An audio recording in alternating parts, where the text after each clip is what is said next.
өмір ақша сұрай бересің, жыланасың да жүресің. Қашан қоясың осы әдетіңді?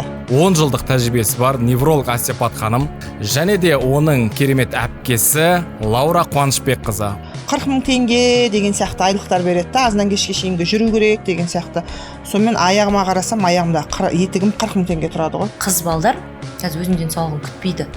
Баласында да проблема бар, анасында да проблема бар да. Айтасың да, сенде ғой проблема, сізде. Вот Әйелдерді бір құлдыққа тәрбиелейміз біз. Ыдысыңды дұрыс жумасаң, енең ұрып өлтіреді. ата-енесімен тұрады. Біздің қазақтардың менталитеті бар ғой.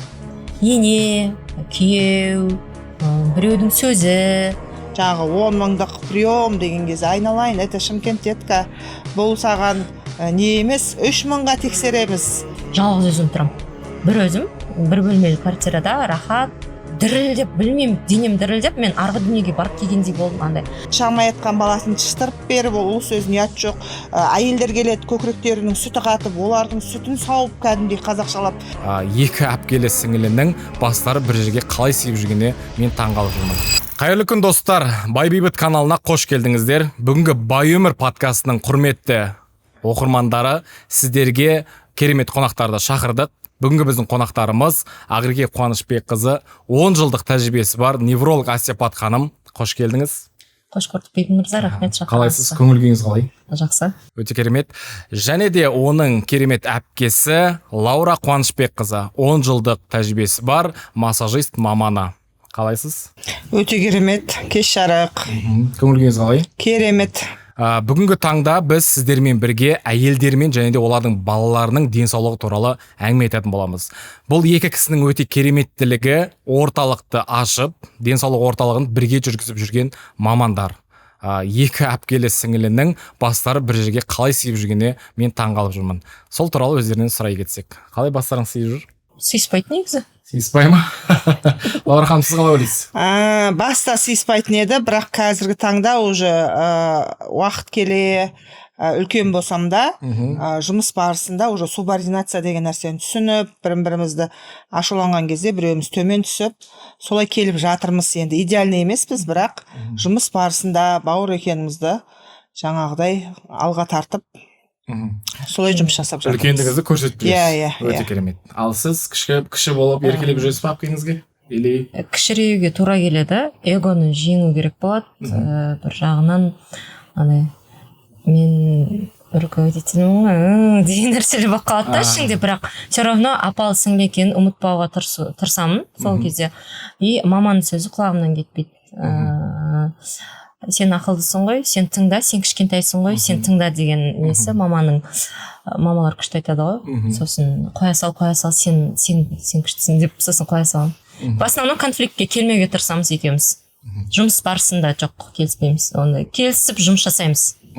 Өте керемет. Яғни сіздер жұмыс барысында субординация сақтау арқылы жеке өмірге сіздер оны қатыстырмайсыз. Өтпейміз. Жұмыспен, үйде үйдің шаруасы бөлек. Ол үйге жұмысқа кірген кезде үйдің нәрсесін тастап кел деп айтамыз. Өте керемет. Біз қазіргі таңда көптеген кәсіпкерлерді көріп жатамыз. Туыстарымен, бауырлармен жұмыс істеген адамдардың көбісінің бастары сыйыспай жатады. Соған байланысты мен таңғалып отырғаным сол. Бұл кісілерді біраздан бері танимыз. Қазіргі таңда Шымкент қаласындағы ең мықты мамандар деп те айтсақ болады. Ал менің мақсатым осындай көрінбей жүрген, адамдар білмей жүрген мамандарды, эксперттерді осылай нарыққа шығарып, социальный сеттерден көрсету. Өйткені бізге осындай мамандар жетпейді қазіргі таңда. Өздеріңіз білесіздер. Ал Құдай қаласа, сіздермен бір өте керемет бір әңгіме болады деп ойлаймын. Ең бірінші сіздерге сұрағым, жалпы осы орталықты ашуға дейінгі процеске келгенге дейін, жалпы өткен өмірлерін туралы білгім келіп отыр. Жалпы бұл идея қаяқтан келді сіздерге? Орталық ашып, осылай жұмыс істейік, осылай әйелдерге көмектесейік, олардың балдарына көмектесейік деген. Идея Лауранікі. Бұл идея менікі. Мен өзім Шымкент қаласында медициналық академияның акушерлік білімін бітіргенмін, медициналық білімі бар маманмын. Оған тұрмысқа шыққанға дейін роддомда жұмыс жасадым, хирургияда жұмыс жасадым, стоматологияда да жұмыс жасадым. Бірақ это все не мое деген сияқты болды да. сонымен тұрмысқа шыққаннан кейін ондай жұмыс жасаған жоқпын, декретте отырдым баламен. Өзімнің басымнан өткен оқиғаларым болды. Сонымен қоса жан жақты кәсіптерді істеп көрдім. Жолдасым менің бір өкіметтің жаңағы жұмысына шығаруға қарсы болды. Өзі теміржолшы болып жұмыс жасады, Ақтөбе қаласында тұрдық. 3 жыл бойы сол жақта жасап, ойға жерсінбедім. Сөйтіп Шымкентке қайтадан көшіп келген кезінде жолдасымның жаңағы жұмыстан шығып, сокращение болып келген кезде ер кісілер қатты түскіндікке түсіп кетеді ғой. Оған дейін барлық нәрсесі болып, асығы алшынан түсіп тұрған кездегі жағдаймен жаңағы лауазымнан түскеннен кейінгі жағдайы өте қиын болды да, дағдыланып кету қиындау болды. Бірақ оған дейін базовый потребностьтеріміз жабылған болды, үйіміз бар, машинамыз бар деген сияқты. Жетісай қаласының тумасымыз біз, сол жақта жұмыс жасап жүріп, кейін жан жақтағы аптекалар, больницаларға жұмыс іздеп шықтым. Қарасам, айлықтары бір 40 000 теңге деген сияқты айлықтар береді, азынан кешке шейінгі жүру керек деген сияқты. Сонымен аяғыма қарасам, аяғымда етігім 40 000 теңге тұрады ғой. Осыдан 15-14 жыл бұрынғы жағдайлар ғой енді. Сөйтіп жолдасым не істейсің деп, енді ол ер кісінің қатты көңілі түседі екенше, біз әйел әйтеуір адаптацияға тез бейімделеміз ғой. Сөйтіп сетевой компанияларда жұмыс жасадым. Бізде Жетісай, мына оңтүстіктің өңірінде көкпар деген нелер көп болады, иә. Сондай жерлерге барып көжеде саттым, әртүрлі жұмыстарды жасадым. Бірақ это все неме, как будто бір мен өзімнің тарелкамда жүрген емес сияқты болып жүрдім да, қайтадан өз салама кетуіме бір өзімді іздеу барысында осы массаж саласына келдім. Оқып жүрген жерімде мені жаңағы біліктілігім неғаннан кейін сол жердің біраз уақыттан кейін мен обучение беруге тренер есебінде шақырды. Енді жаңағы шәкірттердің үздігі деген сияқты активистпін өзім. Сол жаққа шақырғаннан кейін Шымкент қаласында Меруерт оқу орталығында массаж маманынан тренер, именно ересектер массажын основной алдым. Потому что бала болғаннан кейін ол жерде барлық медициналық білімдеріммен келмегеннен кейін мен өзім детский массажды оқытуға қорықтым. Сөйтіп оқытып жүрген кезімде менде идея пайда болды. Неге біз осы нәрсені жұмыста жасамасқа? Қанша адамдар келіп жатыр, потребность бар, біз сол потребностьті жабуға болады екен ғой. Мен өзім медициналық білімім бар, Ақеркенің медициналық білімі бар деген сияқты. Сол идеяны мен Ақеркеге, Ақтөбеде жүрген Ақеркеге мен салдым ғой идеяны. Сонымен бұл қызды шақырып Шымкентке жаңағы қайджама курсын, иглотерапия курсын, бұл невропатолог, тем более біз жасай аламыз, біз істейміз, біз звезда боламыз, бұл біздің қолымыздан келеді деген ұсынысты Ақеркеге айттым мен. Ол кезде карантин еді ғой, бірінші. Карантиннің алдында. Карантиннің алдында 2019-да еді, 2018-2019 жылдары. Сол кезде мен Ақтөбеден келіп, бұлардың оқу орталығына неге барам? Модель болып барам. Модель болып барам да, мықты, енді білмейсің ғой, ол жерде қандай, ондай мемлекеттік жұмыста істеп жүргеннен кейін, онда частныйдың жұмысын білмеймін былай айтқанда. Маған модель болып келем, болды, массажға барам, сонымен все. И айтады ғой, күшті ғой, сондай нәрсе істейік. Сосын айтам, қой, мен жұмыстан шығып келе алмаймын деген сияқты нәрсе айтам, қойш, болмайды. Сосын жоқ, давай істейік дейді маған. Давай кеттік істейік та. Сосын мама ғой, мама идея салды ғой, айтшы мама. Мама всегда бізге бағыт бағдар беріп отырады. Мамамның бір айтатын сөзі бар, алтауың бір жерде болсаңдар екен, 6 қызбыз өз үйде, сол 6-ың Шымкентте болсаңдар екен деген нәрсе айтатын. Мен Ақтөбеде болғанын маманың жүрегіне бататын еді. Сөйтіп, ладно, бір жағынан келген Шымкентке отпускке келем. Отпускке келген кезімде Лаура пациент жинап қойды.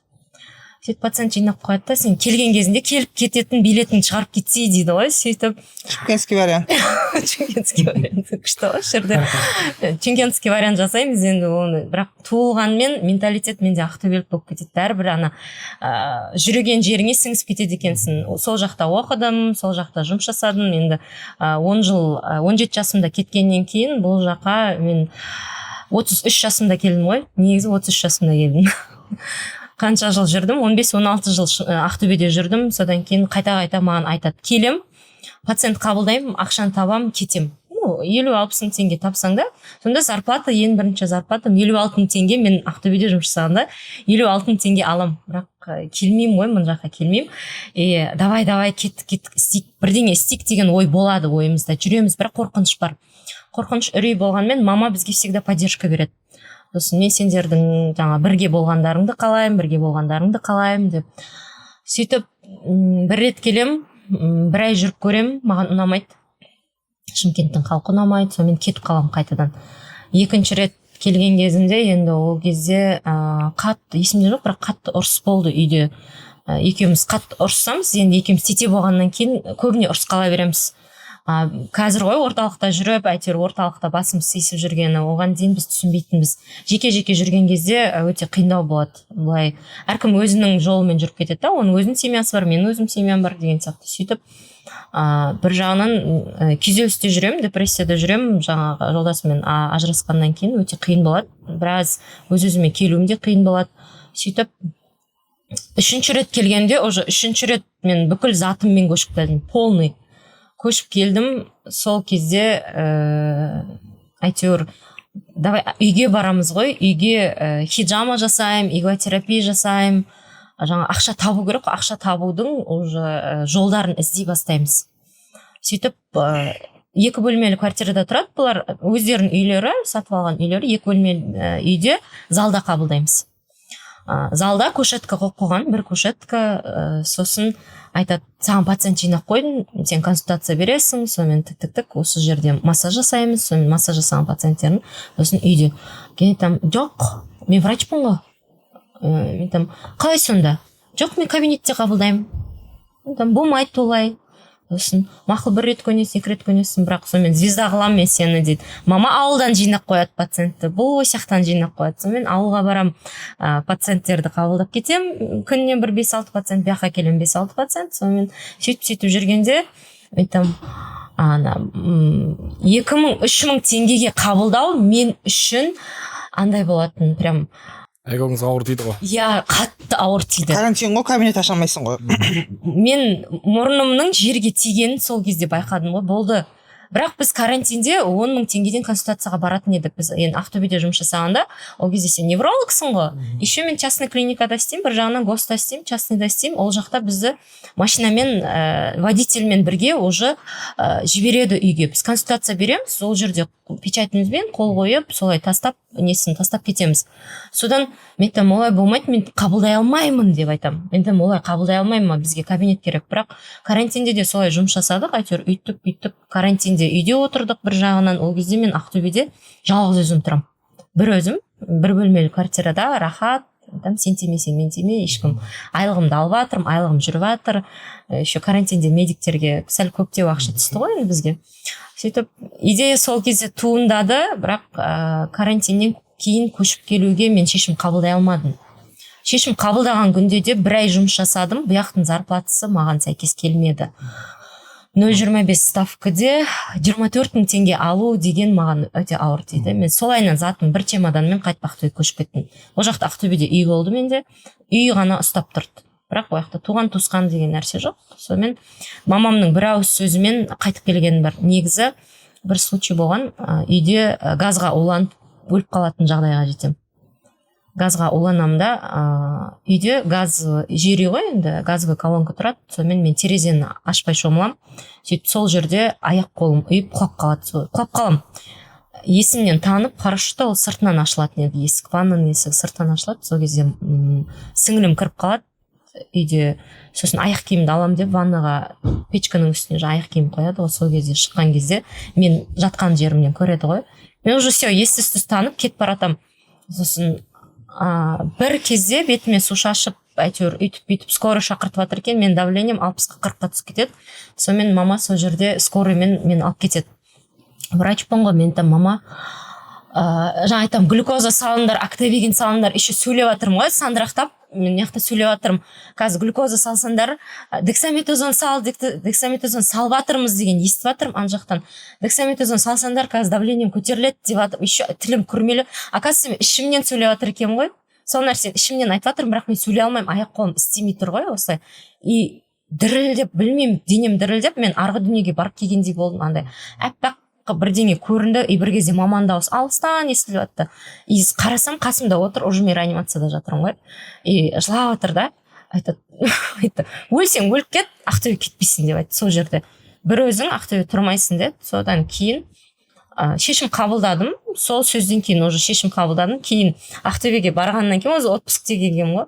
Ақтөбеге барғаннан кейін жұмысқа кетіп баратам да, есікті ашам да, бүйтіп айтам ғой, есікті ашам да, балкон есігін ашам да, айтам, Аллахым маған не берші, Құралай ханым техникасы бар, сондай жаңағы жігіт болса мен Шымкентке көшіп келетін шығармын деген ой болған, негізі мен тұрмысқа шыға алмай деген, сол бір жаман ой ма жақсы ой ма білмеймін. Сосын айтам, Аллахым, айналып круг жасайтын өзінің техникалары бар Құралай ханымның. Сосын самолетке билет аламын да, осы жаққа келген кезімде тоже солай Шымкент мені қабылдашы деген не айтам ғой, техника жасаймын. Сонымен Шымкентке үйтіп көшіп келдім, білмеймін, бірдеңеге көшіп келдім мен. Өте керемет. Ал енді мен дәл сіздің көшіп келгеннен кейінгі Лаура ханымнан сұрағым келіп отыр. Бұл кісі Ақтөбеде Ақерке Қуанышбекқызы еді. Ал Шымкентке келіп, сәл енді эгосы басылып, төмендеп, сәл осы жаққа үйренісу жағынан қалай болды? Сол туралы айтып берсеңіз. Өте қиын болды, потому что мен өзім, өте қиын болды. Карантиннің кезі, ол карантин 3 ай емес, 6 ай емес, 3 жылға жалғасты ғой. 21-ден 24-ке дейін біз карантинде жүрдік. Барынша шектеулерде жүрдік. Ол қанша сен бір жұмыс жасаймын десең де, шектеулер болды. Сағат жағынан болсын, адамдарды көп шоғырлану жағынан болсын. Сондай кездерде мен жаңа районнан үй алғам. Жаңа районда даже жаңағыдай магазин, аптекалар жоқ әлі, адамдар бірақ көп ауырып жатыр.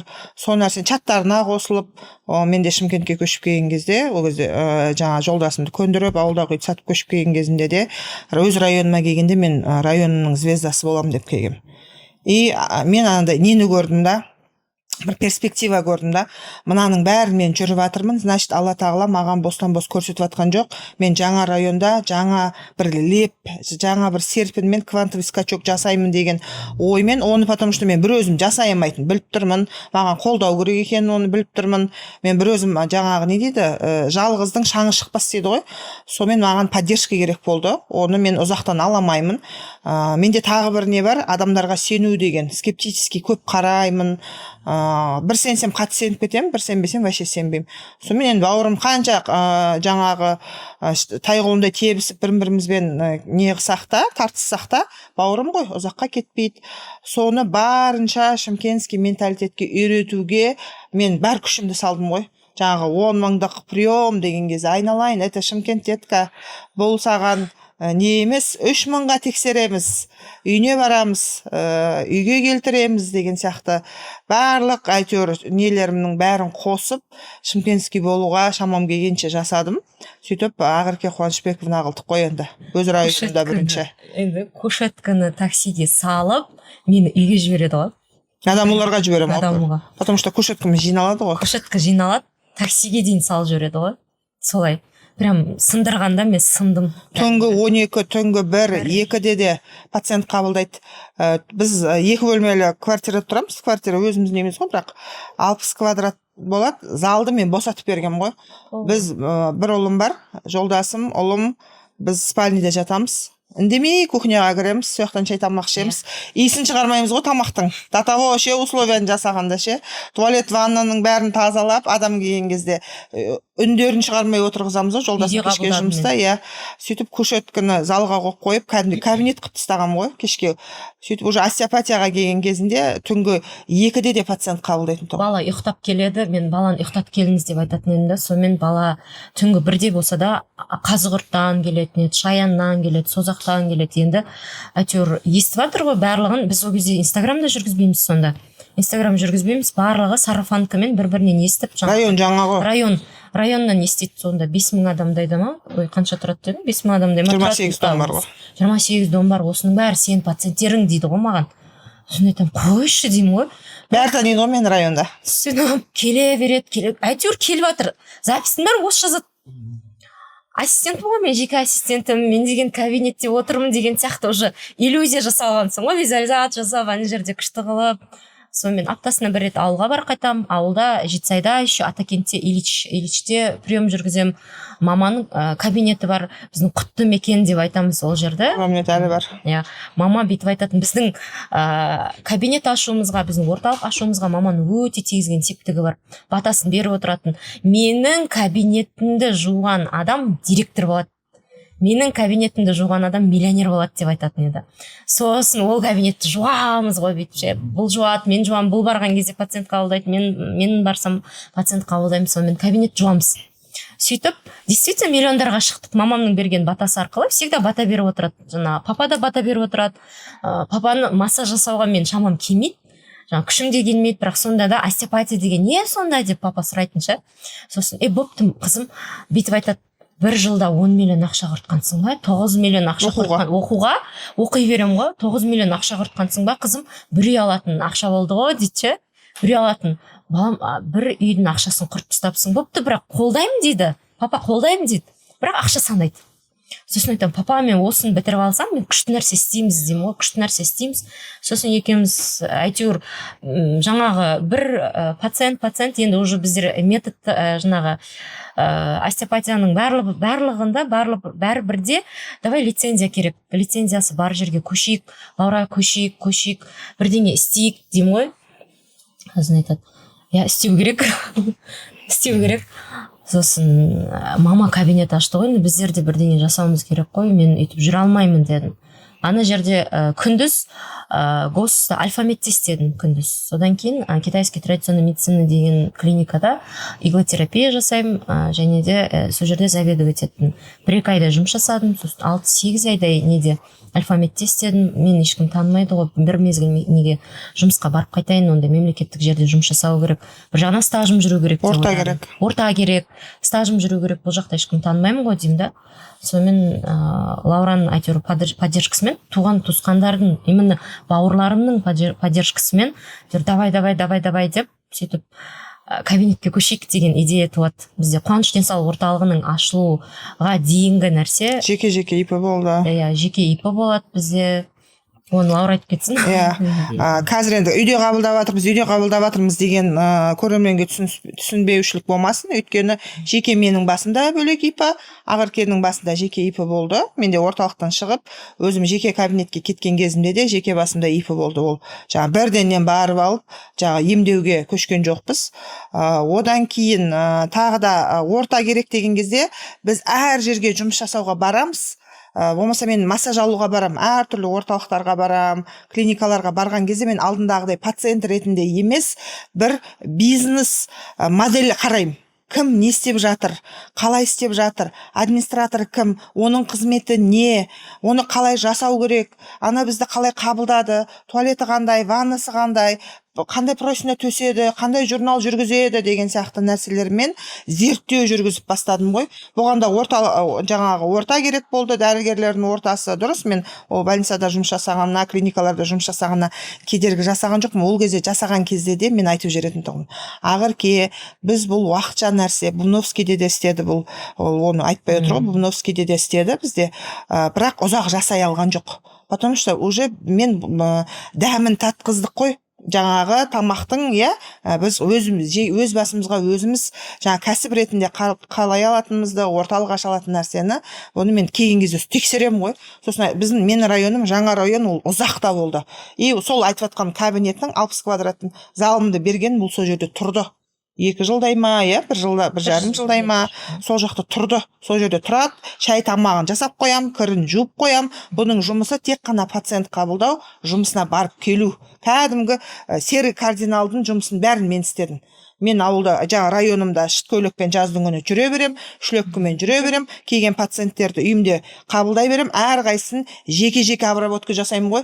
Ол деген врач, 10 жылдан бергі дәрігер, мен деген әшеймін ғой, мен массажистпін, мен медицинский білім болғанмен, ол деген 10 жыл оқыған деген сияқты ше. Потому что мен жоғарыға көтеруім керек болды дәрежесін ше. Мен оны мен пациентім бауырым қабылдай десем, ол нәрсе болмас еді да. Енді бірімізді асыра мақтау деген нәрседе сол жаңағы Ақеркеге айтқан нәрсені менде анам маған айтады. Мама, осындай болып жатыр, қызыңыздың характерін білесіз ғой деген кезімде, мама айтады, сен үлкенсің ғой, сен кешірімді бол, сен арқаңнан 5 бауырың еріп келе жатыр, ертең сен осыларға төркін боласың, сенің ағаң жоқ, інің жоқ, ертең жаңа жолдасым аты, Дошан екеуің үлкен шаңырақ боласыңдар, қара шаңырақ деп төркін деп сен үйіңе келеді, келеді.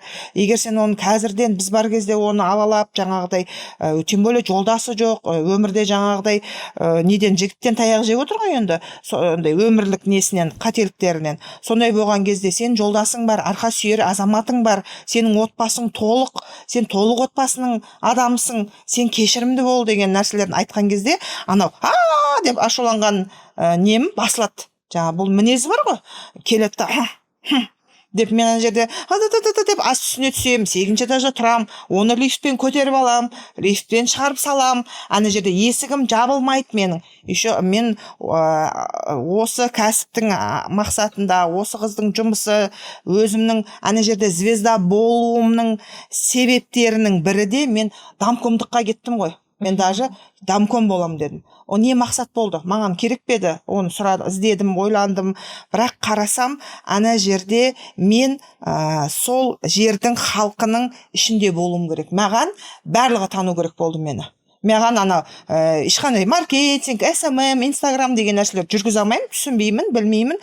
Бірақ менің маркетинговый ходым мен ана жерді итіде тану керек болды ғой. Потому что домком болсам, жаңағы полициясы таниды.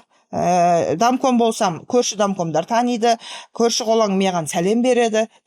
Лаураның детский массаж, Лаураның үйі қайсы десе, мен барлығы көрсетеді. Мысалы ретінде. Магазиндерде түрімді жаңағы барлық нәрсеге маған пайдасын көрдім да, енді сәл қиналатынымды білдім, сәл жамандау болатынымды да білдім, бірақ өзімнің мүддеме пайдаландым. Домком болуды да, сол жерде жаңағы сөйлеуді де, жүруді де, поликлиникаға барсақ та қазір Ақерке айтады, барлығы амандасады сенімен деп. Потому что ол менің мүддеме. Мен детский массаж десе, қасына фотолампы қостым, әпкесі деп ойлайды Ақеркені да, енді олар танымайтындар ғой. Ұқсап тұрмыз ғой, түріміз. Әпкеңіз бар еді ғой, невролог ше деп ше. Мен невролог деп сақтап қойғандар да бар оның ішінде да, енді танымайтындар. Солай бір районнан мен өзімді танытудың жұмысын жасадым. Енді қазір сіздер продюсер деп жатыр, оны тағы бірдеңе деп жатыр ғой, енді жаңағы личный бренд деп жатыр, иә. Сол нәрсені мен қазақшалап жасадым ғой. Офлайн түрде. Иә, офлайн түрде жеке әр адамның жағдайын жасап, соның біреуінің жауырын ашып беріп, шамай айтқан баласын шыштырып беріп, ол сөзін ұят жоқ. Әйелдер келеді, көкіректерінің сүті қатып, олардың сүтін сауып, кәдімгідей қазақшалап, мамолог та болып кеттім сол жерде. Тамағын бастым, енді қазір тамақ протокол бойынша тамақ обработка жасау жоқ, бірақ тамағын да обработка жасадым. Температурасы шықса, оны шамам келгенше жаңағы, енді ол дәрі-дәрмек бермей, барынша немді кеңесімді айтып түсіріп дегендей, түнде тынышталмаған балалардың түнгі 12-де келіп, іш ауырып жатыр, жауырын жабысып жатқан дегендер 12-де де қабылдап, сондай бір черновой работа жасадым да мен. Мен енді бірденен күшті болып кеттім деп айта алмаймын, бірақ сол кезеңдердің бәрінен өтіп, қазіргі таңда енді осы орталықта жаңа жұмыс жасап жатқан жайым бар. Ал, құрметті көрермендер, өте керемет тағдырлар болған екен көріп отырсыздар.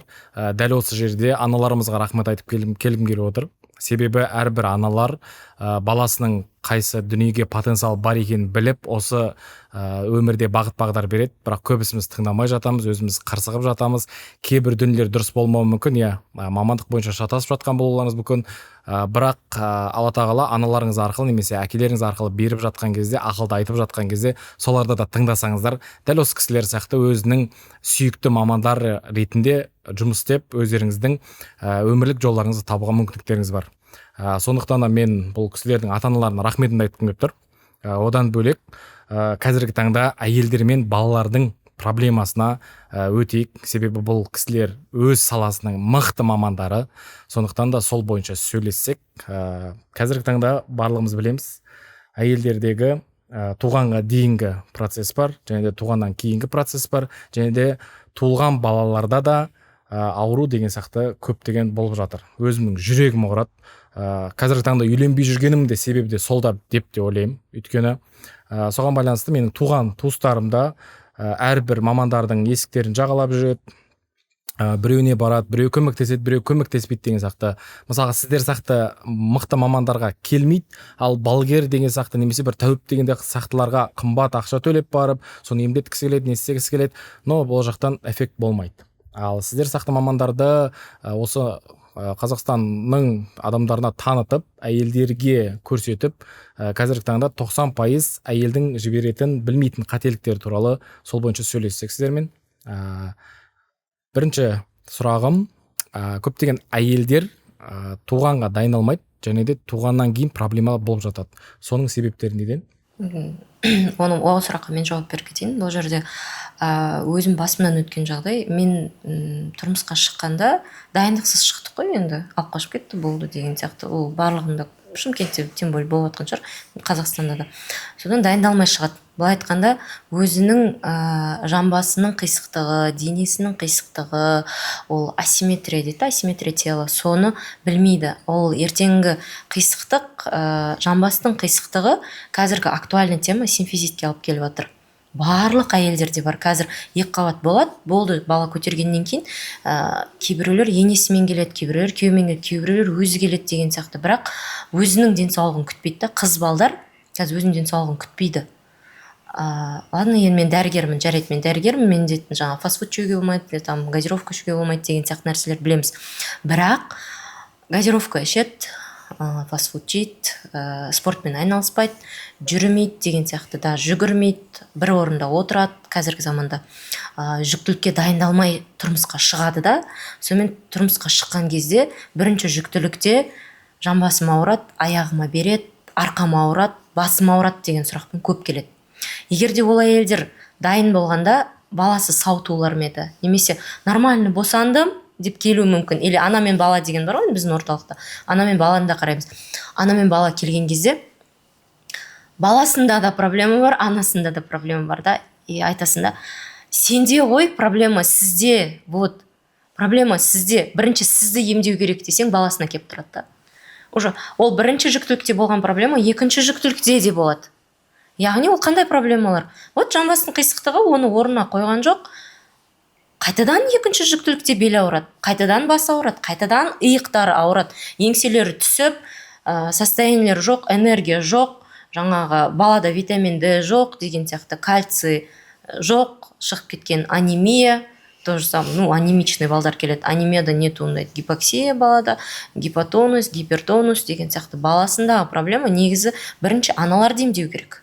Бірінші, егер де аналар емделгенде, аналардың емделгенде тұрмысқа шықпай тұрып дұрыс болған кезде, онда мынандай проблемалар болмас еді. Өзінің проблемасы және де баладағы проблема. Бірінші балада болды ма? В основном бірінші бала қисық болып келеді, бүйтеді. Балам бір жаққа қарай жатыр, басы қисық, шүйдесі желініп кетті, одан кейін 3 айында басын көтермей жатыр, немесе аяқ қолын ашпай жатыр, бала аунамай жатыр, 6 айына дейін бала басын көтермейді. Сондай, ол мамадағы проблема ғой. Мамасы егер де уақытылы, мамада стресс болмаса, мамасына комфорт жағдай жасалған болса, сосын жаңағы білмей, не қылмай тұрмысқа шығып кетеді.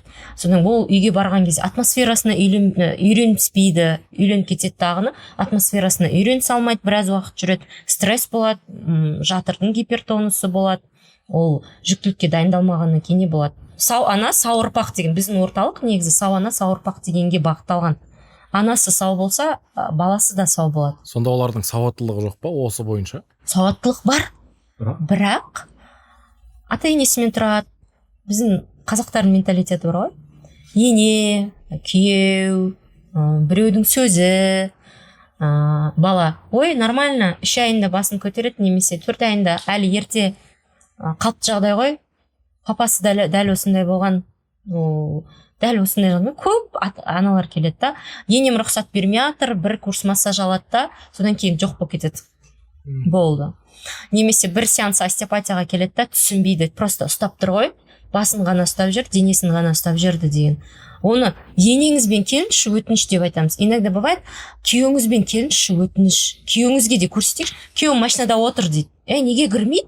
Иногда аудио жазып жүреді, осылай мен созақтан келетін пациенттерім бар, солар бүйтеді. Күйеуіме түсіндіріп айтыңызшы, мен балам не үшін сөйлемей атқаны. Іште жатқан кезде балада мамасында стресс болған, мамасында гипертонус болған, бала қазір сөйлемейді. Бала қысылып туылған, даже родойды сұраған кезде бала қысылып туылады. Сосын айтады маған, 2-3 сеансқа келген кезде аудио жазып жүресіз ба мен күйеуіме? Далада отыр ғой, кірсін да.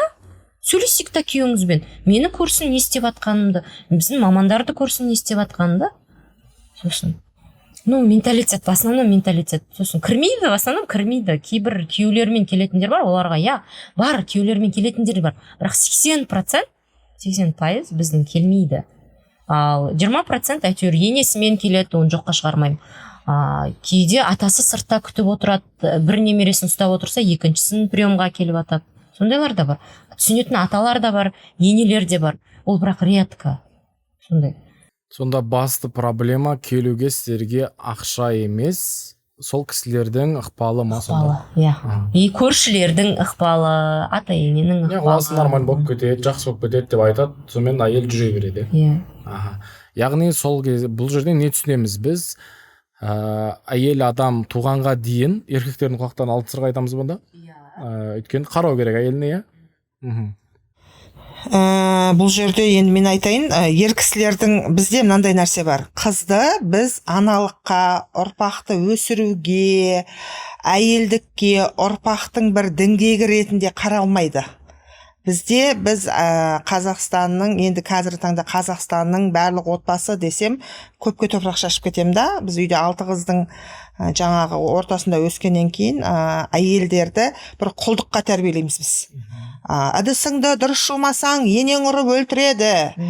Мына жаңағы тамақты дұрыс істемесең, киімді үтіктемесең, байыңнан таяқ жеп өлесің, ажырасып келесің деген сияқты нәрселерді айтады да. Бірақ сен өзіңді дұрыс сақтасаң, ауыр көтермесең, салқын желең жүрмесең, тар іш киім кимесең, жаңа шашыңды жуып кешеге шығып кетпесең, сен денсау ұрпақты алып келесің. Енді базовый нәрселерді айтып жатырмын. Онымен қоса жыныстық сауаттылық деген нәрсе жоқ бізде. Балағат жасқа келген кезде жаңа етек-кірдің дұрыс келуі, оның циклы, сосын көкіректің қай уақытта шығуы, ол қандай уақытта қандай размерде болу керек, детский гинеколог деген адамдар бар. Оны білетін. Бізде не обязательно бар, жүкті ма қыздық пердесі бар ма жоқ па деген нәрселерді білу үшін ғана емес, жынысы қалай дамып жатыр балада. Ол ұл болсын, ол қыз болсын. Әсіресе ұл балдарды да солай тексереді. Енді мен өзім ұлы жоқ отбасыда тұрғаннан кейін, мен ол тема менде қараңғы болды. Бірақ медицинаны оқығаннан кейін, мен өзім отбасым, бірінші перзентім ұл болған кезде, туылғаннан бастап жынысын, жаңағы жұмыртқасын, не жыныс мүшелерін түгел екенін, ол жұмыртқалар 1 жасқа дейін өзінің мошонкасына, қалтасына түсу керек екенін, оның бәрін зерттеп, тексеріп, қазір жасы 13-те, қазірде жыл сайын мен оны урологқа апарып отырамын. УЗИға түсіремін, урологқа просто консультацияға алып барып отырамын. Қызым 3-те, 10 жылдан кейін босанған қызым, 4-ке толды февральда. Оны да мен кеше былтыр гинекологқа алып бардым, детский гинекологқа. Просто ешқандай шағым жоқ, патология жоқ, құдайға шүкір. Гигиенасы туралы, қалай дамып жатыр, қандай жағдай болып жатыр деген сияқты нәрселерді де білу керекпіз. Бізде обязательно бір жағдай болған кезде, ұрығы жоқ екен, 2 жасты жаңағыдай алып қашу арқылы қосып, болмаса 5 құда қылып жасап қояды да, жаңа пәленшенің қызын алып берем дейді, пәленшенің баласына тұрмысқа шығасын дейді да, ол жан қалауынан бұрын, ол жан қалауын ешкім жоққа шығармайды, бірақ тәннің саулығын біздің жастарымыз, онымен қоса ата енелеріміз, ата әжелеріміз ол нәрсеге қарамайды. Уақытлы сақалының шығуы, уақытлы дауыстың, ер кісілердің өзгеруі, қолтықтағы жүннің, ол енді ұлы сөздің ұяты жоқ, сол нәрсенің барлығына адам, ата, ана дүниеге ұрпақты алып келгеннен кейін біз жауаптымыз. Біз не жейтініне, не киетініне, қай жерге баратынына, ана досының досы екеніне, байдың баласымен араласуына, ана пәленшенің баласының жағдайы жоқ, онымен араласпа, оның әкесі мынандай дегенге араласамыз да, бірақ баланың тәні мен жанына оның көңіл бөлмейміз. Мен жолдасым 30 жасымда үйленген, мен 22 жасымда тұрмысқа шықтым, бірақ екеуміз келісіп, енді келісіне арқылы, обоюдный соглашение арқылы үйленгенбіз, бірақ бірінші очередте мен екеуміздің де денсаулығымызды тексерттім. жолдасыма айттым, жаным айналайын, мен жасым 22-де, мен медициналық жаңағы көзімнен басқа ешқандай немде денсаулығымда кінәрат жоқ, давай сені де тексереміз, медициналық просто медосмотрдан өтеміз, УЗИ, рентген деген сияқты 1-2 анализдер тапсырамыз, чтобы біздің ертең екеумізден туылған ортақ бала дені сау болу керек деген нәрсені айттым. Жолдасым оқыған, көзі ашық жігіт, жарайды деді. Сөйтіп тексеріліп, ортақ баламыз Аллаға шүкір дені сау болып туылды. Именно физикалық тұрғыда. Енді одан кейін эмоциональный, психологиялық тұрғы ол сама собой бар нәрсе да. Бірақ ең бірінші біз баланың дені мен тәнінің саулығын қарауымыз керек. Одан кейін барып жаңағыдай, егер тәні саудың жаны сау дейді. Адам қазақ оны баяғыда айтып кеткен, медицина жоқ көзде, біз білмейтін кезімізде айтып кеткен да. Сол сияқты бізде Қазақстанның несінде сондай нәрселер бар. Соны біз білуіміз керек. Болды, ол базовый нәрсе, ол базовый минимум қазақшалап айтқанда. Оны бір ойбай, ондай қылған екен, мынандай қылған екен, ұят екен де. Қазір жаңағы басқа неге ағымдағы ер балдар қыздар сияқты, қыздар ұлдар сияқты болып кеткен жағдайдың барлығы сол ата-ананың упущениесі. Біз дәрігерлерді, медиктерді, мұғалімдерді, социальный жаңағы әкімшілікті, үкіметті біз жаңағы кінәлау оңай. Бірақ бірінші очередте ата-ана жауапкершілікті өзіне алу керек, одан кейін барып жаңағы ұрпақ әкелген ұрпақты да жауапкершілігін алу керек. Бірінші очередте әйел адамда, ер кісі де өзіне жауапкершілік алу керек. Одан кейін әйеліне алады ер кісі жауапкершілікті, екеуі ортақтасып баласына алады жауапкершілікті. Ол жерде ата-ене, ағайын туыс, көршінің кластасының группаласы ертең анық бірдей жағдай болса, ол жауапкершілікті алмайды. Біз айта береміз. Үйт қапты, бүйт қапты деп. Бірақ түбі келген кезде ол жаңағы тесік тазиктің алдында өзің қаласың. Яғни менің байқауымша сіздің күйеуіңіз сіз туғанға дейін сізге қарады, сізбен бірге жақсы отношения құрды, сіздің көңіл күйіңізге дейін көңіл бөлді, одан кейін туған кезден бастап олардың өскеніне дейін сіздің жағдайыңызды жасады. Яғни әрбір еркек солай жасау керек негізінде. Ал сіздің жағдайыңызда қалай болды, Ақерке ханым? Мен жағдайымда енді мен өте депрессияда болдым, психологиялық мен ажырасқанға дейін алып қашты ғой, жаңа алып қашқан кезде мен бөтен семьяға бардым да. Мен балдардың әкесін танитынмын, бірақ балдардың әкесі мен кластасым, жүріні 11 жыл бірге оқысақ та мен оның отбасын білмеймін. Үлкен семьяға келін болып түстім. Содан кейін біз ата мен ененің именно солардың қолына қарайтынымызды білген жоқпын мен. Ондай қысым көрмеген адам бардым да, топ етіп ақшаны атаңнан сұрайсың. Андай саған керек нәрсені атаңнан сұрайсың, даже әйелдік нәрселер болады ғой, сен айтам, гигиенический заттар деген сияқты, даже ата маған ақша керек болып тұр. Даже аяғым ауыр, мен бірнеге жегім келеді. Балдардың әкесі екеуміз де студентпіз, медакадемияда оқимыз сол кезде. Сосын айтам, мен помидор жегім келіп жатыр, иногда бывает, алма жегім келіп тұр деген сияқты. Біз өзімізге о нәрсені бере алмайтын едік, о нәрсені мен ала алмайтынмын. До того, айтам, проездге ақша жоқ, 70 теңге, просто 15 теңгемен жүреміз, ол студент кезде 15 теңге, 70 теңгемен, сонда айтам, до того мен балдарымның, мен іште жатқан баланың, өсіп келе жатқан баланың табиғи жолмен ештеңе алмағандығы өте қынжылтады. Мен ондай аналарды мен түсінемін. Ата-енесінің қолына қарап отырған, және де күйеуінің жағдайына қарап отырған нелерді, әйелдерді мен түсінемін, кәдімгідей түсінемін. Даже жүктілік өте ауыр өткен деп айтуыма болады. Стрессте сондай, всегда сен оны қолына қарап отырасың, ақшасы бар ма, жоқ па. Айтам, ақша жоқ десе, бүгін жұмыртқа да жоқ па, жұмыртқа жей салайық деген. Сондай қиыншылық көргем да, мен тұрмысқа шығам дегенше ол нәрсені көрген жоқ. Мен шабдалы жегім келеді, мен персик жегім келеді. Ол бала требовать етіп жатыр ғой дейсің да, ішіндегі бала, сен ол нәрсені бере алмайсың балаға. Бірінші жүктілікте де сондай болған, екінші жүктілікте де сондай болған. Бала босанғаннан кейін де өте қиыншылық жағдай көргем. Енді Лаура енді толық отбасыға барды, кәдімгі жездеменді жұмыс жасады, әйтеуір жақсы ақша тапты ғой. Біздер Ақтөбеде тұрдық ол кезде. Сонда Ақтөбеде квартирада тұрамыз. Біз өзіміз квартирада тұрамыз, сосын қиналамыз, жаңағы бала туылған кезде мен айтамын, балаға подгузник алып бере алмайсың ғой.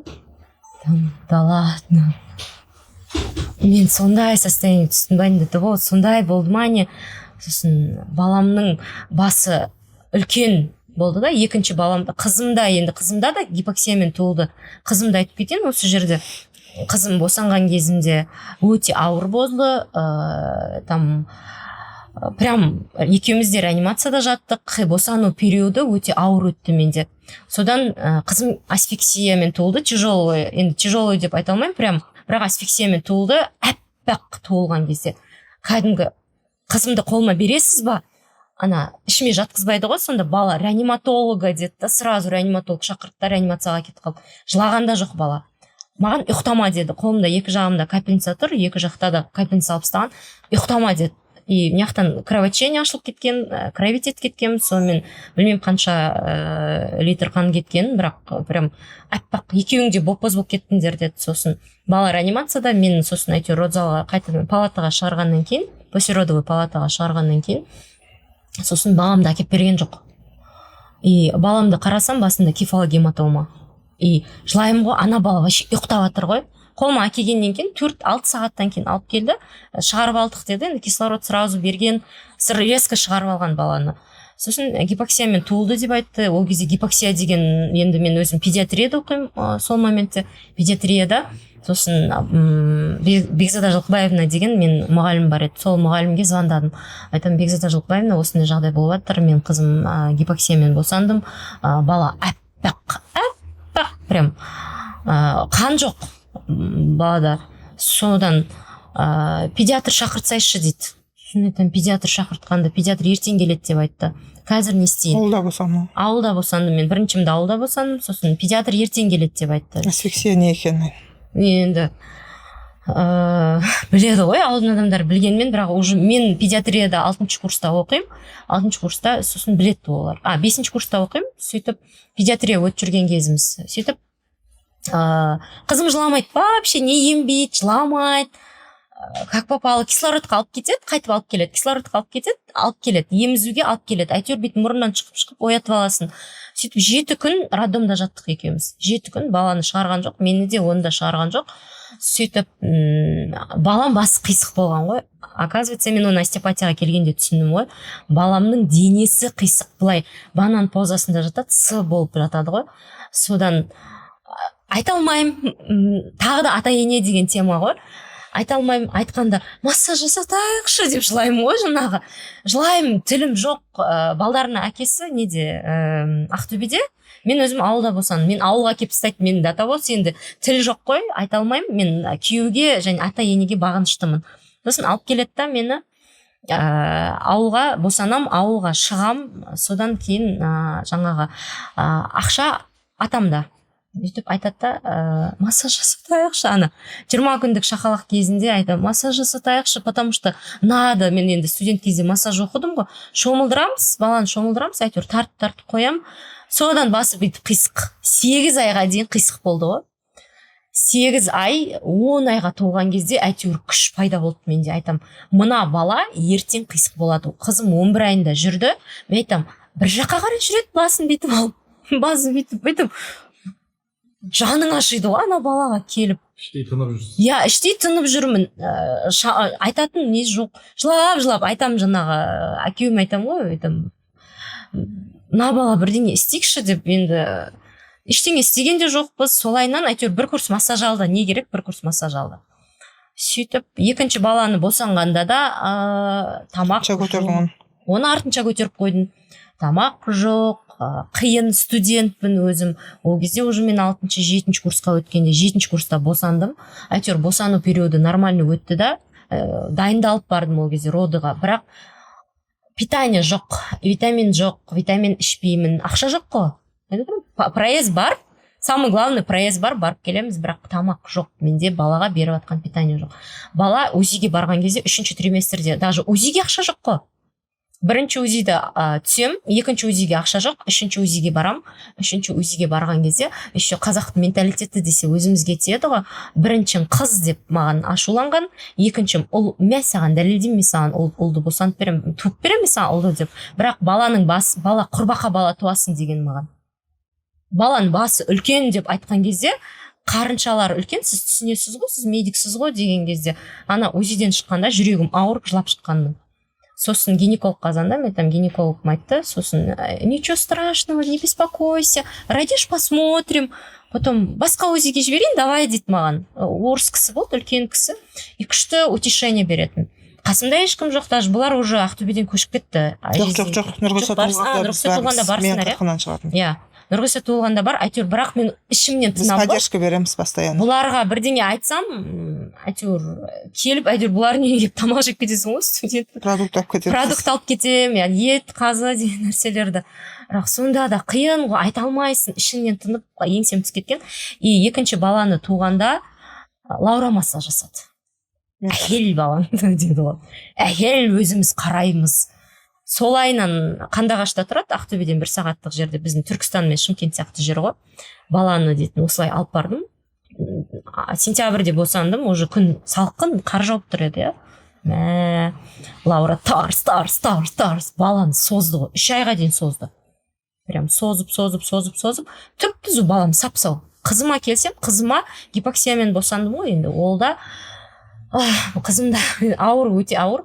Қазір сабақ нашар, сол қызым үшін мен остеопатияға келдім. Сабақ оқу нашар, оқуға қабілетім нашар. 1 классқа барғанда білдім. Мен 0 внимания қазіргі ата-аналарға мен айтатын едім. Андай, сөйлеп кетеді, жүріп кетеді, моторлық даму нормальный болады да, жүруі, еңбектеуі нормальный болады да, қызымның сенсорлық дамуы қалыс қалады. Қабылдауы қиын, 2 сөзді қоса алмайды, 2 сөздің басын айта алмайды. Содан кейін жаңағы тақпақ жаттатсаң, тақпақ жаттай алмайды ғой. 2 қатар әжем менің айым, нанға жаққа майым. Әжем үйде болмаса, болмайды менің жайым. Ана видеоны көріп, қазір жылағым келеді. Доча, сен дейді, вообще өлі айта алмайсың ба? Сонда сол тақпақтайды. Ана Нұрғиса жаттап алады, Нұрзе айта алмайды ғой. Неге сен қызың ондай дейді. Мен оны іштейтінім өзім білемін ғой. Содан кейін әйтеуір 5-6 жасынан бастап біз оны жұмыс жасай бастадық. Кеште болса мен жұмыс жасадым ол баламен. Әлі күнге дейін жасап келе жатырмыз қазір сол баламен. Вот мен ата-аналарға айтарым, қанша ерте бастаса, остеопатияда 21 күнге дейін келу керек. Егер бала асфиксия болса, гипоксия болса, 21 күнге дейін келу керек. Өзіміздің 5-ші қыз үйдегі Ұлжалғастың баласы өзімнің қолымда өскен. Остеопатические дети деп айтам. Мен уже Шымкентке келгеннен кейін мен о баламен жұмыс жасағам. Али Нұрмен, Балаусамен. Үйдегі 4-ші қыз бен 5-ші қыздың балдары босанғаннан кейін өзім туыла сала, давай лечение жасайық қолымызда. Лаура массаж істейді, мен остеопатия жасаймын. Массаж істейді, остеопатия жасаймын. Әкел балаңды. Атасы мен енесі әйтеуір түсінігі бар, көрген адамдар болды да, ол кісілердің. Содан бар, құдаша, бар, осылай жібереді. Үйге шақырып аламыз, үйде жасаймыз. Немесе ауылға барамыз, ауылға барған кезде. Шымкенттегісіне Шымкентте істейміз. Әйтеуір ол кезде орталық болған кезіміз. Осы 2,5 жыл болды балдарды қазір қолымызға алып. Остеопатические дети, они у нас уақытылы жүрді, уақытылы сөйледі. Вальгус жоқ, варус жоқ, гипоксияның асқынулары болады.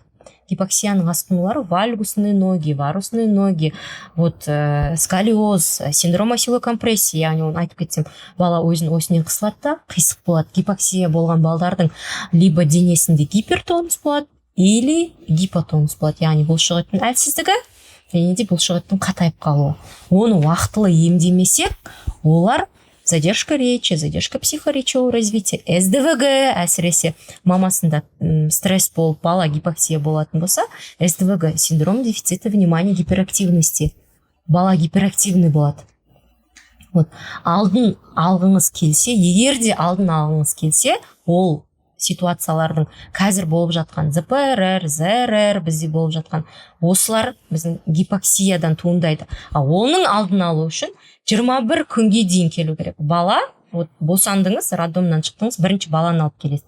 Одан кейін анасы уже 3 апта, 1 айдан кейін послеродовое восстановление келу керек. Оларда послеродовое депрессияға түсіп кетпеу үшін, денесі қатып кетпеу үшін, симфизитті уақытылы емдеу үшін уақытылы келу керек. 0 мен 6 ай аралығында келген жақсы.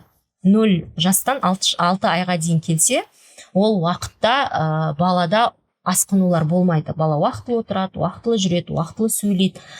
Балада вот сколиоз болмайды, кифоз болмайды, тағы не болады, память төмендемейді, концентрация, внимание, осының барлығы 0 жаста емделмегендіктен. 0-ден 1 жасқа дейінгі аралық дейміз, но в основном 0-ден 6 айға дейінгі біз сол нәрсемен айналысамыз. Біздің орталық сол нәрсемен айналысады.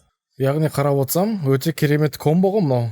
Өйткені остеопатия мен массажды қосып, орталықтарыңызды ашып, дәл осылай әйелдер мен балаларға көмектесіп жатсыздар. Остеопатия бойынша түсінікті, ал массаж бойынша балалармен жұмыс істеу қалай, Лаура ханым? Кішкентай балалар, шақалақтар келеді, солар бойынша. Өте көп келеді, бірақ жаңағыдай ғой үйдің жағдайы. Ақша жоқ, қазір 5.000 теңге массаж десең, 10 күн есептесең 50.000 теңге, ол 3 курс массаж алу керек, базовый. Мысалы ретінде остеопатияны аптасына 1 рет, 10 күнде 1 рет, 1 айда 1 рет алатын болса, ол массаж остеопатиядан бұрын ол база. Ол бірінші очередте жаңағы асфиксия, гипоксия деп жатқанның барлығы ол ауа жетіспеушілігі. Егер 1 секунд бала жаңағыда асфиксия деп жатқаны ақыркенің ауаның жетпей қалуы. Егер ауа жетпесе, балада кислородный голодание болады, мидың нервтері, нейрондары сразу өледі. Ол секундтар ол жерде. Реаниматолог деп жатқаны, бұның қызының асфиксия болды деп жатқанның барлығы ол ауылда болып жатқан нәрсе. Енді біз қасында болдық. Қасында болғанымен өзінің отбасы болғаннан кейін біз оның 3-ші отбасына біз кірамаймыз. Мен өзімнің отбасым бар, бұл өзінің отбасы бар. Бірақ біз барынша поддержканы жасадық. Енді әйелдерге келсек, қазіргі таңда әйелдер өздеріне өмірінде массаж алып көрмеген. Не только бала.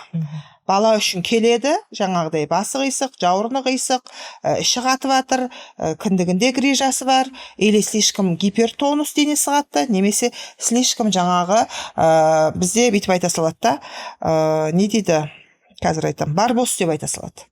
Бұның әкесі барбос, сондай болған, 5 айында аунаған, 1,5-2 жасында жүрген, 5 жасында мама деген сияқты сылтауларды көп айтады. Балдардың аяғы маймақ десек, оның атасы маймақ дейді.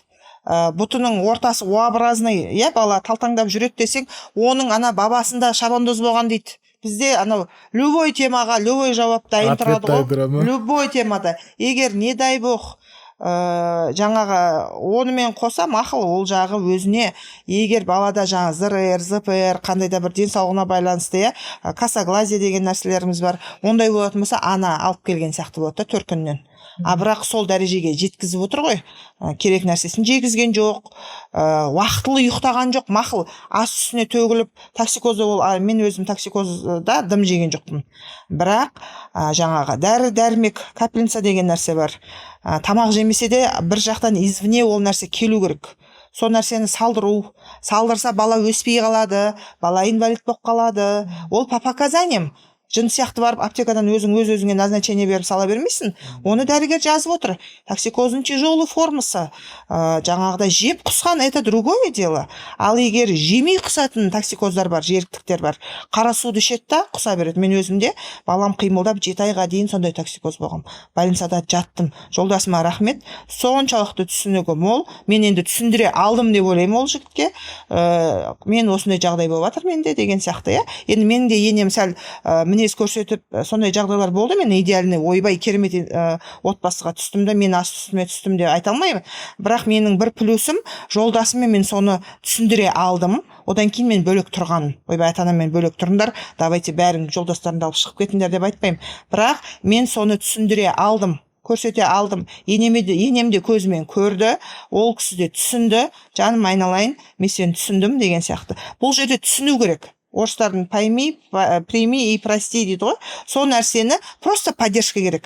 Біз келінді бір көшеден келген адам сияқты қабылдаймыз. Келінді отырғызып қой, бәрің үстінде әулие ұқсап табыныңдар деп жатқан жоқпын. Бірақ жаңағыдай уақытылы УЗИ, егер токсикоз болып жатса капельницасы, уақытылы баратын осмотрлары, генетик деген нәрселер бар қазір. Генетикке бару, барлығын тегін жасап қойған. Просто соны уақытылы апару керек.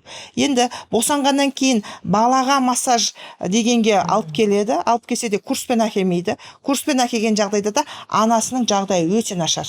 Бала ұйықтаған кезде ұйықтап алудың орнына біз ана жерде кірді кірді жуа салайық, оны жая салайық, ыдысыңды жуа салайық. Одан кейін роддомға, қазір біз орталығымыз Нұрсаттағы роддомға қарама қарсы бетте тұрамыз. Күніге де мыңдаған адамдар, Аллаға шүкір, Қазақстан босанып көбейіп жатыр, бірақ барлығында панты. Жаңа аюда кеп қояды, музыка қояды, домбырамен әкелді. Рахмет, қошаметтеріңізге. Бірақ ананың жағдайы қандай? Ол нәрсеге ол қажет па, ол анаға, ол балаға ол нәрсе қажет па? 5 минуттық фото 20, 30, 40, 50 мың теңге төлейді, бірақ үйіне барса пісіп тұрған сорпасы жоқ, төсегі жайында емес, демалу керек, жылы суы жоқ, унитазы далада, туалеті, оны күтіп атқан адам жоқ, келгеннен кейін 1045 адам отыр, ет береді ма маған, палау береді ма, манты береді ма, басқа нәрсе береді ма деп. Ол келін неге шықпай жатыр? Баласы ұйықтап атқанда келіп бізге шай бермейді ма деген сияқты. Оны күтіп атқан жігіт жоқ. Жаңағы, ойбай сен маған 9 ай 9 күн беріп туған балаң жағдайын жасау керексің, сен тыныш болсаң бала тыныш деп атқан адам жоқ. Айналып келіп сондай жағы. Енді мен барлығына топырақ шашпаймын, бірақ біздің көз қарасымыз сондай. Енді бұл остеопатияны 40 күннен кейін жасау керек болатын болса, ал массажды босанғаннан кейін сразу жасай беруге болады. Жатырына, ондай жағына жетпей-ақ, желкесіне, аяғына, қолына, беліне деген массажды базовый түрде жасай беруге болады. Роддомнан шыққаннан кейін аптасына 1 рет, бір аптасына 2 рет. Одан кейін бізде шомылу деген нәрсе жоқ. Гигиена дегені мүлдем жоқ. Роддомда қазір мен жақында өзімнен кейін абысыным, келінім де босанды. Бір палатада 10 әйел жатырмыз дейді. Жаңағы тегін роддом нені ашып қойған дейді. 50 градус ыстық дейді палата. Не дейді? Сквозняк дейді коридор. Душпен роддомдардың да жағдайы мәз емес. Душ ашық тұр дейді есігі. Сен ол жерде на всех на виду жуыну керексің дейді. Ол шомылудан бұрын дәрет алу бар, шомылу деген нәрсе мүлдем жоқ дейді да. Енді осы кеше айтып атқан әңгімесі ғой. Мысалы, сол нәрсенің бәрін жағдай жасау керек қой. Қалай демография көтеріледі? Дені сау ана, дені сау бала. Егер мен өз басымда да болды, осы 10 жылдан кейінгі тапқан қызымда, мен өте нервный болдым. Қатты стрессовать етмеш, ешкім маған тиісіп атқан жоқ. Менде өзімде бір сондай состояние болды да. 3 жасқа дейін қызымда кәдімгідей ұйқысы тыныш, іші жақсы, бәрі жақсы, бірақ мен тревожный ана болдым енді. 33-ке келіп босанғаннан кейін сондай болдым ба, әлде жаңағыдай басқа нәрселер әсер етті ме, енді білмеймін да. Мен Ақеркеге айтамын, менің даму өте керемет. Түзу, басы да түзу, барлық нәрсесі түзу, тексерем, барлығы күшті, бірақ сөйлеуі жай. Сенсорный интеграцияға да апардым, ПМК-ға да апардым, ПМК-ға невропатологсын деп Ақеркеге көрсетем, остеопатия лечение жасай. Қызым жай сөйлейді. Біресе айтқысы келеді, мама ары қарай сөзін жұтып қояды. Ақыры түсіндірамаған кезде мама жүрші деп мені сүйреп кухняға сүтін көрсетеді, жаңа горшогын көрсетеді, айта алмайды. Мама мен сем, мама мен сүт ішем деген нәрсе. Ол маған қатты әсер етті. Кейін мен тексердім, анализдер керемет, неге ондай болып жатыр? Мен өзім тынышталдым. Былтыр, биыл қызым 2004-ке толды ма февральда, былтыр мен мартта өзім тынышталдым. Мен тревожный болып кеттім. Мен болмай жатыр. Ол барлық әйелдерде бар. Мен де сол әйел. Мен идеальныймын деп айта алмаймын, потому что жаңағы жолдасың тапқан ақшасы кейде аз болып қалады. Өзінің жаңағы анау бір джип мініп алса, бір сенде джип жоқ, уайым, анау бір артық алтын тақса, бір сенде ол нәрсе жоқ, бір өмірден қалып жатқан Инстаграм мен ТикТоктың да бір плюсы мен минусы бар да. Минусы сондай болды. Ол жетекке мен де кеттім. Бірақ былтыр мартта 2025-те мен қалай өзіме тоқтау қойдым, Лаура, все, жүгіре берме, түнде ұйықтамаймын ғой, жын сияқты жүре берме. Ешкім қинап атқан жоқ. Жолдасым қасында жатыр, 2 балам татты ұйқысында жатыр, үйің бар, қазаның қайнап тұр. Бірақ сондай тревожный состояние мен өзімде болды. Как будто бір марафоннан қап кеткен сияқты. Сол нәрсені қалай мен тоқтаттым, өзіме тоқтау қойдым, қызым сөйледі ғой. логопед, ол дефектолог деген нәрселерді мен жоққа шығарып жатқан жоқпын, ол параллельно жүріп жатқан нәрсе. Бірақ психоэмоциональный состояниесі ананың ол 100% балаға әсер етеді. Қалай мен тынышталдым, қызым сөйлем құрады ғой. Мама, мен сүт ішем, мама, мен туалетке барам, мама, мен сені жақсы көрем, мама, мен ойнайым, мама, жүр, мама, кел, ағыркелердің атын айтып бастады. Тек қана мама, папа, аға дегенді ғана айтатын. Сол да ол состояниеге әсер етеді. Біз жаңа айтып жатқандай, тек қана барып алып мамандарға сырып қойып, немесе жолдасыңа сырып қойып, ата-енеңнен басқаның бәрі, өзіңнен басқаның барлығы жаңағы кінәлі, сен кінәлі емессің деген емес. Бұл жан жақты. Баяғыда ондай нәрсе болмаған дегенде, бізде баяғыдағы жаңалық, ананың байып жатқанын біз көрмегенбіз. Потому что ананың үйінде жоқ ол нәрсе, сенде де жоқ, это нормально. Анада бар, бізде жоқ қой. Біз өз-өзімізді іштей жейміз да, ол да баланың, ананың состояниесіне әсер етеді. Қазіргі таңда ана болсын, жаңағы әйел болсын, еркек болсын, бала болсын, стрессоустойчивость деген өте жоғары, кем аз да. Сол үшін біз стрессті ешқандай дәрі-дәрмексіз, жаңағы дизигориласыз, энергетиктерсіз, солсыз просто массажға бару арқылы да жоя аламыз. Аптасына 1 рет профилактикаға, айына 1 рет профилактикаға. Соны алып, мен де өзімнің неме кіргіздім, планыма кіргіздім. Аптасына 1 рет баня, массаж, бір суббота, воскресенье күн дегенді демалуға кіргіздім. Потому что мен жүгіре беретін тұғым. Суббота, воскресенье, понедельник деген число жоқ тұғым менде. Сол нәрсенің бәрін графикке қойған кезде мен тынышталдым, балам тынышталды. Сол сияқты бұл жерде де сондай. Өте керемет. Құрметті көрермендер, барлықтарыңыз екі маманның айтқан дүниелерін көрдіңіздер. Соған байланысты өздеріңіздің бір түйіндеріңізді шығара жатарсыздар. Бұл жерде біз ешкімді кінәлап жатқан жоқпыз. Және де бастардан өткен историялардың барлығынан бөлісті. Сол жерден алатын дүниелеріңізді де аласыздар, өмірлеріңізге енгізесіздер. Және де құрметті еркектер қауымы, әйелдеріңізге қараңыздар. Ертерек қарап, ертерек сау балада болған қаласаңыздар, онда әйелдеріңіздің жағдайларын жасаңыздар. Ол тек қана ақша бойынша емес, материалдық дүние жағынан ғана емес, эмоциялық түрде сөйлесіңіздер, не қалайтынын барлықтарыңыз біліп сөйтіп жүретін болсаңыздар, ол адамға сондай пайда ешкімнің өзі жетеді. Яғни қуаныш орталығы сіздерге туғанға дейін, туған кезден бастап балаңыз 2-3 жасқа толған соң барып өскенге дейін пайдасын беретін өте керемет орталық. Сондықтан да өздеріңіздің проблемаларыңыз бойынша болатын болса, осы орталыққа келсеңіздер болады. Осы екі маман сол жерде сіздерді қабылдайтын болады. Одан бөлек комментарийге дәл осындай тағдырларды өткен болсаңыздар, балаңызбен немесе өзіңізбен осындай жағдайлар болатын болса, сол жағдайлардың бәрін жазып кетіңіздер. Сол жағдайларды барлығымыз үшеуміз қараймыз. Егер де сол адамдардың арасында 10 адам жақсы өзінің историясымен бөлісе алатын болса, таңдап алған адамдарға бір терапия сеанстарыңыз тегін болады, Құдай қаласа. Жалпы тағы да қосарларыңыз бар ма? Құрметті көрермендерге айтарларыңыз. Біз осымен тәмамдайық өзіміздің сұхбатымызды. Ғырқи ханым.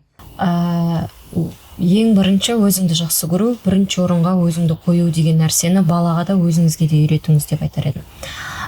Және де егер енді біздің тағдырымызға ұқсас нәрселер болса, сіз айтып кеткендей жаңағыдай ол өте маңызды. Ол нәрсені жаңа комментарийге жазыңыз деген, бір рет дәмін татып көріңізші, бір рет остеопатия мен массаждың дәмін татып көріңіз деген мақсатпен айтып жатырмыз. Осы жерде біз сіздерге как сыйлық ретінде береміз деген. Осы подкастқа шақырғаныңызға рахмет. Енді толықтай ашылалдық деген ойдамыз. Ол бір сағаттың ішінде ол нәрсенің барлығын айту мүмкін емес. Бірақ соның өзінде барлық көрермендерге, біздің қазір көріп отырған адамдар болатын болса, менің тағдырыма ұқсас, Лаураның тағдырына ұқсас жандар болатын болса, ол нәрсені кейінге қалдырмаңыз. Бірінші шеңберге өзіңізді қойыңыз. Мен өзімді қоя алмадым ғой. Енді қазір 10 жылдан кейін сол нәрсені істеп жатырмын, бірінші орынға қойып жатырмын. Бірақ деген нәрсе бар. Бір рет өміріңізде остеопатиялық ем алыңызшы, бір рет өміріңізде массажға барыңызшы. Ол өміріңізде базовый минимум болу керек. Бала деп жүрміз, барлығымыз да бала деп жүрміз. Бірақ хорошо, бірақ деген нәрсені естен шығармаңыздар, бірақ мен деген нәрсені естен шығармаңыздар. Эго өсіп кетпейді. Және комментарийді міндетті түрде оқимыз. Комментарийлердің ішінде ең күштісіне біздің күшті сыйлық, ол жаңағы 25 000 теңге тұратын нәрсе. Әркімнің қолынан келмей жатқан шығар, төлеу біздің приемға келе алмай жатқан шығар, сол нәрсені біз сыйлыққа береміз. Өте керемет. Лаура ханым, қосарыңыз? Иә, мен де сіздерге қосарым. Енді бәрінше пайдалы болғанын айтып жатырмыз. Мен массаж жасаумен қоса массаж курсында өткіземін. Егер сіздерде жаңағыдай 4 бала, 5 бала болып жасай алмай жатқан, алып келе алмай жатқан аналар болатын болса, онлайн және офлайн форматта курстарымыз бар. Тегін, менің консультациям тегін. Сіздерге именно осы подкастты көрдім, сізге консультация алғым келеді дейтін болсаңыздар, барынша көмектесуге әзірміз. Орталығымыз ашық. Ағарке доктордың қабылдауынан бір прием, менің приемымнан бір анаға немесе бір балаға тегін жаңағы лечениелеріңізді жасап бере аламыз. Осы подкаст астына комментарийларыңызға өз оқиғаларыңызды жазып кетіңіздер. Құрметті Байөмір подкастының көрермендері, сіздермен өте керемет тақырыпты талқыладық. Егер де сұрақтарыңыз болатын болса, астына комментарийден бөлек біз описаниясына осы кісілердің орталықтарының инстаграм парақшасын және де эксперттердің инстаграм парақшасын белгілеп кететін боламыз. Одан бөлек менеджердің номерін белгілеп кетеміз. Сол жаққа кез келген сұрақтарыңыз бойынша хабарласа берсеңіздер болады. Чимкент қаласынан бөлек Түркістан облысынан да келсеңіздер де болады, немесе Қазақстан бойынша келсеңіздер, бұл кісілердің есіктері сіздерге ашық. Құдай қаласа, келесі подкасттарда дәл осындай эксперттерді шақырып, осындай темадағы дүниелерді естігілеріңіз келсе, онда менің парақшама жазылып кетіңіздер. Байөмір подкасты сіздермен болған Бай Бейбіт.